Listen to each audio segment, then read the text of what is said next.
Hey guys, what's up? My name is Sean Wayne. Kamusta kayong lahat? Well, double check muna natin. Ayan, mic gumagana. Ayan, sa tamang settings tayo guys. There you go. Yeah, I want to make sure it's working. So guys, nakapag-react na tayo actually dito sa video na to. And even before we get into all of the shebang, kamusta muna po kayong lahat? Magandang gabi. Katatapos lang natin mag-dinner at 10:44. Um, Well, very quick shout out lang po kay Attorney Libayan na kanina naging topic niya. Nag-agree sa atin si Attorney Libayan no, sa aking naging realization doon sa ano. Kaya sabi ko hindi ako nag-agree kay Attorney Libayan na siya inatalo. Actually, nanalo siya. Para sa akin. The way I understand, the way I construed the law. Ayun. At hindi ko naman din marirealize yun kung hindi tayo natitrain ng dalawang magaling na abogado online na pinapanood natin. Walang iba kundi si Attorney Claire at syempre si Attorney Libayan. Kung paano ko man po yan na-construe is dahil na rin po sa mga teachings niyo dito sa mga dinidiscuss niyo online. Again, maraming salamat po Attorney Libayan and everyone else po during the live ni Attorney Libayan. Anyway, ayun. So, yung topic natin for today, guys, is very, very interesting. Sobrang interesting. No? May kinikwento rito si Attorney Libayan and isa po sa mga nag-comment sa atin, sobrang agaw pansin para sa akin. Bakit? Palakayin natin, guys, no? Para mas ma-appreciate natin. Sabi kasi rito ng isang nag-comment, si Zes2932. Okay. Sabi niya dito, I think Idol is referring to the case of Christopher Watts. And tama si Idol, polygraph test was used in a case which gave the police a lead. Take note, a lead. So ang nangyari doon, kinausap lang uli si Chris ng investigators, kesyo bumagsak daw siya sa polygraph test, kaya umamin na daw siya. So yes, umamin si Chris eventually sa ginawa niyang crime. But for me, it doesn't mean na lahat ng tao gagawin yon. Di sa kinakampihan ko si Chris, pero he could have easily still said na hindi, sayang naputol. So, na-curious ako. But prior to this, no, nagring sa akin yung name na Chris. Nagring na bell, no, sa akin yung Christopher Watts. Because yesterday, I was scrolling sa TikTok and I was trying to look kung ano yung mga pwede kong gawa ng reaction video. Okay? Kasi may mga nagtatag sa akin. And ako naman guys, normally, I only make reaction video if I feel na meron akong masasabing maganda or tama dun sa ano. So, to cut the story short, while I was actually browsing sa TikTok, napadaan sa akin yung story no, ng family ni Chris Watts. They are from Colorado. Okay? So even before natin panoorin yung video ni Idol Rafi, papanoorin ko sa inyo yung Netflix. It's a Netflix documentary, American Murder. It was, I think, it happened in August 2018 and it was out, I think, 2020. So, puntahan muna natin, guys. Ito. So, ito si Shannon. Siya yung asawa. Siya yung asawang pinatay. Si Celeste, no, dalawa yung anak nila na pinatay mismo rin nung Chris Watts. So, ito. Punta tayo dito, guys.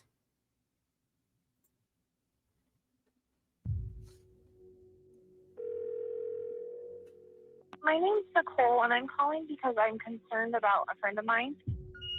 I dropped her off at her house at 2 in the morning last night, and I haven't been able to get a hold of her this morning. I've gone to her house, and her car is there. She won't answer phone calls. She won't answer text messages. What's her name? Shanann Watts.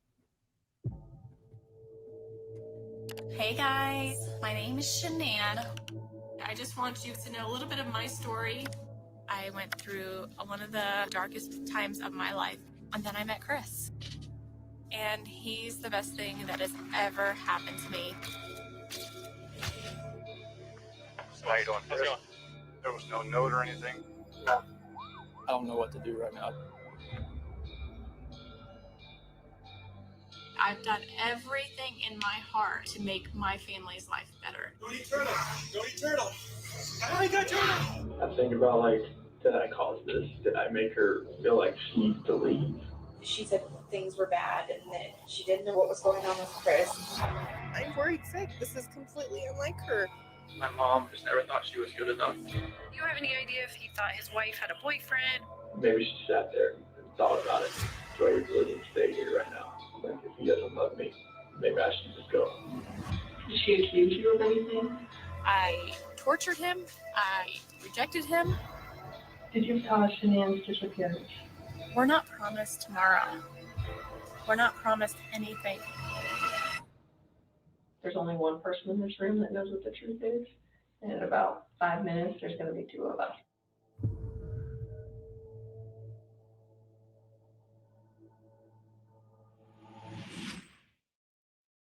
Okay, guys. So basically, yung story na to, okay, which you can actually go and check. Kung meron po kayong Netflix account, you can go and search for American Murder, The Family Next Door. You can also check yung mga documentaries here. There you go. Okay. So, ikwento ko muna sa inyo kung ano yung story nito. Si Chris po, nagkaroon po ng kabit. Okay. So, basically, nung nalaman ng asawa niya, si Shannon, na he is actually seeing someone else, na inamin niya, no? Kung mapapanood niyo yan, sinabi naman doon na inamin niya. Okay? So, sa madaling salita, nagkaroon sila ng altercation mag-asawa. Shannon, at the time of her death, was 15 weeks pregnant sa kanilang third baby, which binigyan na nila ng name actually na Nico. Now, ang ginawa naman din nito ni Chris, doon sa dalawang anak niya, napatay niya na rin. Pero hindi niya sinaksak. It's more like a fixation, yung mga ganon. Hindi ko masyadong na appreciate yung yung information about sa autopsy. Parang hindi masyadong detail doon. Pero yung ibang documentaries that you can see online, na-discuss yung tungkol sa autopsy. Okay? So, yung dalawang anak niya is inilibing. Hindi, sorry. Hindi niya inilibing. Ipinasok niya po sa barrel. No? Sa malaking ipinasok niya po sa malaking tank ng oil sa Colorado kung saan siya nag-work. Yung dalawang anak niya, pinasok niya dun sa dalawang parang silo or shiloh, what do you want to call that? Pero tangke po siya ng langis. Okay? Tapos, yung nanay, si Shannon, at saka yung unborn child nila, inilibing niya malapit lang din doon sa site. Okay? Gusto niyo makita? Try natin i-access ang aking Netflix. Dali lang guys ha. Okay guys, ito yung portion nung sinasabi ko. So dito nilibing, no? Dito pinasok yung dalawa niyang anak na maliit. Okay? Huwag pa tayo, hindi ko siya pwedeng i-play eh.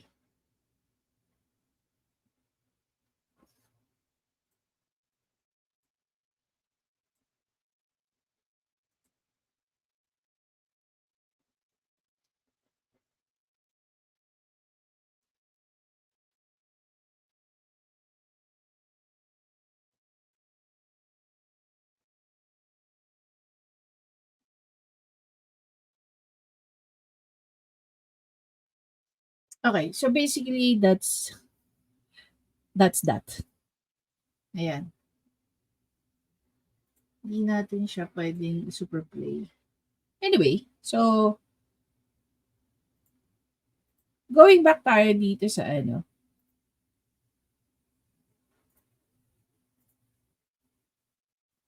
sa lie detector. So basically, ito yung part ng lie detector.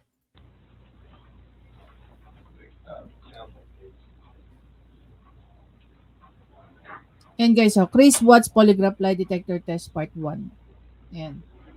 So, dun sa mga gustong panoorin yan, go right ahead. No? Si Mommy Ramblings blog ang nag-upload nan. So, you can go ahead and check. Have confidence in the fact that if you had nothing to do with this disappearance, like, we're gonna find that out today, okay? I have the best training that they offer in the United States. We use the most validated testing, that the way I'm gonna ask you the questions, so believe me, if you had nothing to do with this, I will be able to show them that today, okay? So that should give you some confidence that, you know, this is how, like, you're gonna be cleared today if you had nothing to do with it, okay? There's actually only, you know, nervousness or anxiety cannot cause you to fail a polygraph. A lot of people think that too, that if they're really nervous, that it could cause them to fail. If that were the case, no one would be allowed to take polygraphs because every single person is nervous or anxious about taking a polygraph, okay? I thought that's how it worked. On nervousness? Yeah. No. There's actually only 2 ways you can fail a polygraph, okay? The first way would be if you fail to follow my instructions. I'm going to give you a lot of instructions today about how to sit still, how to answer questions, things like that. So if you fail to follow those instructions, you will not pass today's test. Okay, again. Kung narinig niyo yung sinabi niya, if you follow her instructions, you're not going to fail the polygraph. That's one. But if you don't follow, you're going to fail. So ibig sabihin, there is a huge chance na if you don't follow the instruction, babagsak ka. So lalabas ka na nagsisinungaling. Tama ba? Okay. The second way would be if you choose to lie to me today. Lie to me today. Okay. So see, it's either if you don't follow the instructions, you can fail. If you lie to her, you will fail. There's no guarantee na 100% accurate ang polygraph test. Okay? But that is beside the point. Ang pinupoint lang natin dito, the reason why we're talking about this is, totoo bang nangyari yung sinasabi, yung kinikwento ni Raffy Tulfo? O yung sinasabi niya ba dyan sa kanyang sinabi sa harap ng maraming tao? Galing, no? Dito sa kwento ng isang Chris Watts na to. Na minurder ang 3 niyang mahal sa buhay. Asawa niya, 2 niyang anak. Should we consider the unborn child? Of course not. The same thing. Tatay, pinatay ang asawa at 2 anak. Yun yung sinasabi niya. And so far, no, sa dinami-dami ng pinanood ko dyan sa Raffy Tulfo in action, never pa nangyari na nagkaroon. Okay, again, never pa ako nakapanood. I don't know kung sa inyo. Okay? Kung may napanood na kayong something like that, feel free to share the link. Yung kinikwento ni Raffy Tulfo.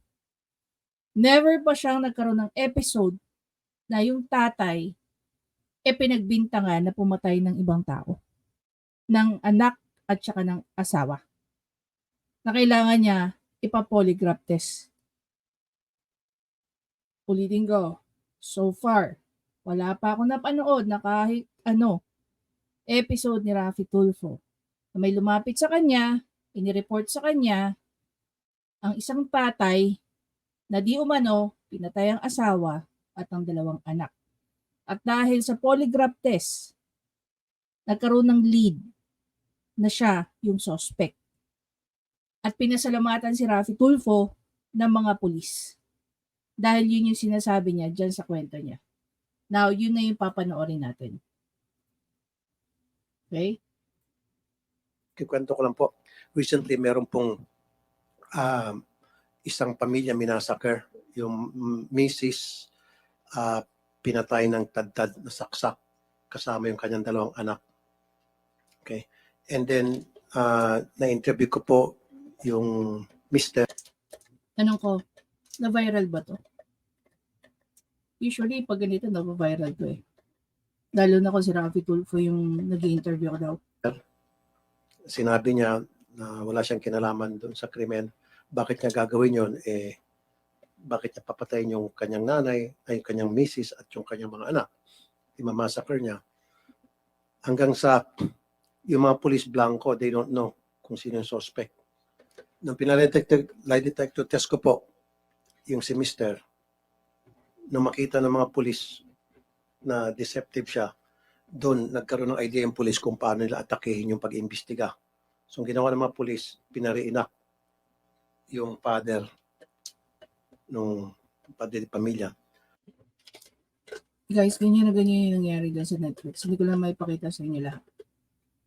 Kung mayroon kayo Netflix na account, feel free to check The Family Next Door or you can search Chris Watts. At doon nahuli siya. And because of the lie detector test, inamin ng kapulisan nang dahil po sa inyo, Mr. Tulfo, nung hinamon mo ng lie detector test si Mr. at pumayag, doon namin siya nakahon. Seriously, I want to know kung sino yan. Kung sinong pulis na nagpasalamat sa kanya. Sino yung mga involved. It's very impossible na hindi natin alam yan. Dahil lahat na lang binobroadcast ni Rafi Tulfo. So, I'm very curious. Which by the way guys, no, masarap ang apple iced tea ng pick up. Pero kung hindi dahil sa lie detector test, hindi namin siya makakahon dahil sobrang kasinungalingan parang ginagawa nito. Hindi ko alam kung sino ngayon ang sinasabi niyang sobrang kasinungalingan. So, we are very curious. Idol Rafi, can you actually share with us the details, no, ng sinasabi mo? Kasi ganito lang yan guys, no? Dadaan at dadaan yan sa mga piskal. Sinong piskal ang nag-handle ng kaso na yan? Saan nangyari? Kailan nangyari? Baka pwede nating hingan ng favor ang DOJ na baka pwede maglabas ng info. Diba? Sabagay, we're not the party na, diba? Party of interest. Kaya nga na tinuturo sa atin ni Attorney Claire. Hindi tayo basta-basta pwedeng humingi ng information tungkol sa mga ganyang kaso. But since sinasabi to ni Rafi Tulfo, you might want to give us some idea. Kailan nangyari? Saan nangyari? Bakit hindi na news? Bakit hindi mo ipinost sa Rafi Tulfo in action? If you do, kailan? Diba?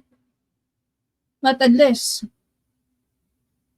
galing lang yung kwento mo sa Netflix, sa story ni Chris Watts at saka ni Shannon. Na si Chris Watts, pinatay niya yung mag-ina niya, yung dalawa niyang anak na babae, unborn child niya, at yung asawa niya. Umamin ba si Chris Watts sa mga pulis? Nag-confess muna siya sa tatay niya. Tinulungan siya ng tatay niya na umamin sa mga pulis.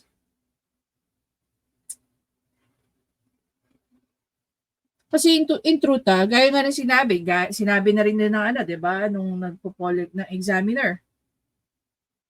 You will fail sa dalawang instances. Number one, kung hindi mo susundin ang kanyang instructions. Number two, kung magsisinungaling ka. So, walang guarantee na 100% ang accuracy ng polygraph. Diba?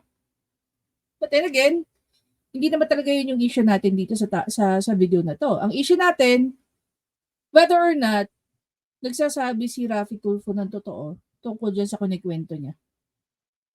Kasi first time kong marinig na may lumapit kay Rafi Tulfo in relation to a criminal act.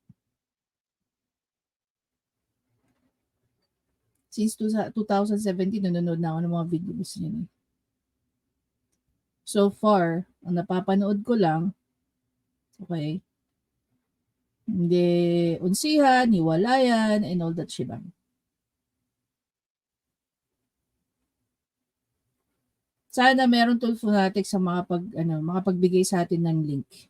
Kung totoo yan sinasabi ni Rafi Tulfo. Otherwise, isa siyang malaking sinungaling. Diba? Anyway guys, again, maraming salamat sa panonood. Syempre, hindi naman natin yan madidiscover kung hindi dahil kay Zest2932. Maraming salamat for sharing this. Na-curious talaga ako. I took the time to watch the video a while ago, even before nag-start yung klase ko. And, yeah. Till our next video. Oh, by the way, pag-uusapan natin.